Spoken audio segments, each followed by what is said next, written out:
তো প্রথমে ওই অ্যাপসটি ডাউনলোড করার পরে অ্যাপসে ঢুকতে হবে। এভাবে ঢোকার পরে এই যে এখানে অ্যাড প্রক্সি লেখা আছে, এখানে ক্লিক করতে হবে। তারপরে এখানে আমি একটা সার্ভার নেম দিব, ওটা আমি যেটা দিব ওটা এখানে বসাই দিতে হবে, তারপর পোর্ট বসাই দিতে হবে। তারপর এখানে নাম সিলেক্ট করার পরে ইউজার নেম এন্ড পাসওয়ার্ডে ক্লিক করতে হবে। এখানে আমি ইউজার নেম দিব, ওটা বসাই দিতে, পাসওয়ার্ডটা বসাই দিতে হবে। তারপর এখানে সেভ করে দিতে হবে। মানে আমি সাপোজ দেখাই দিচ্ছি এমনিতেই।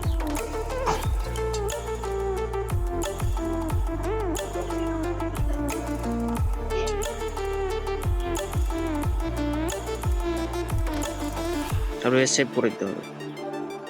আচ্ছা, সেভ করে দিই।